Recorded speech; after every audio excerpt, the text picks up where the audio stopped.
Here's just a brief note from the teacher. The reason we are skipping over transformations of quadratic equations, because in my long career as a math teacher, I've never actually had the need to transform a quadratic equation. But the interpreting the parabolas, yes, you will use that quite frequently.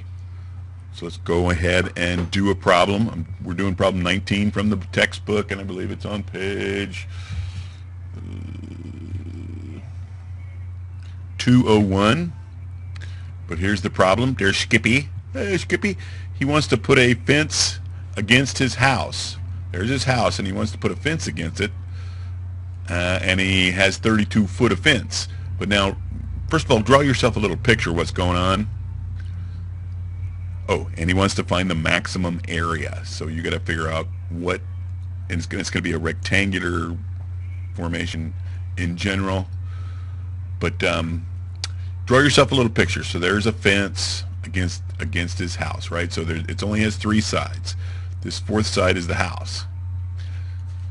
Now, we can play around with it. We can make that side 5, then make the other side 5, and this remaining side would be 32 minus 10, 22 feet long, and that would give you square foot of about 110 square feet.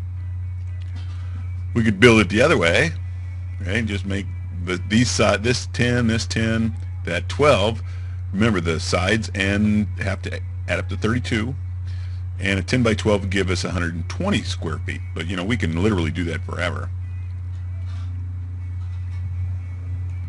So here's just a generic shape of the fence. Let's call one side W, the other side L, right? The width and the length. And if this side's W, that side has to be W. Now, we already know two things. Thing one is, if we add up all the fence length sides, it has to equal 32. And we know that the area of his garden will be the width times the length, because that's how you get area.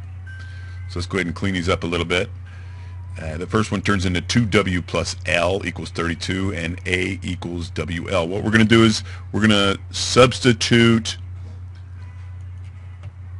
something from in this equation from something from this equation. Well, we're going to set one variable equal to the other variables here. So what we did was we just subtracted 2W from both sides. So we have L equals that. We're going to substitute that back down into the area, and we're going to multiply. What do you know? We have a quadratic equation. We're going to clean it up a little bit. Remember, we always want the exponent of 2 leading the pack. And then we're going to find the vertex, because that's where the maximums and the minimums live. The minis and the maxis live at the vertices. So here is the vertex formula, how to find the vertex. If you need to go over that, watch the previous video. But now let's clean this thing up. I put this in a different order, sorry. So we're going to put the negative 2W squared up front.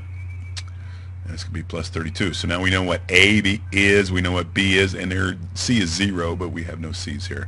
So let's plug and chug. Negative B is negative 32. 2 times A is negative 4. And that comes out to be 8. And now we're going to put that 8, find the function of 8, once we plug in 8 here, right? So 8 squared is 64, negative 64, and that comes out to be 128. Boom. Almost done. That is the vertex. If we had it on a graph, that would be this point. Bam! So that means that this value along the x would be 8. This value over here on the y, that's the area, would be 128. So that is our answer. The width is 8. That makes the length 16. And you multiply those together, and that is his maximum area with 32 feet of fencing. That's it. I hope you enjoyed it. Hasta your pasta. MGZ out.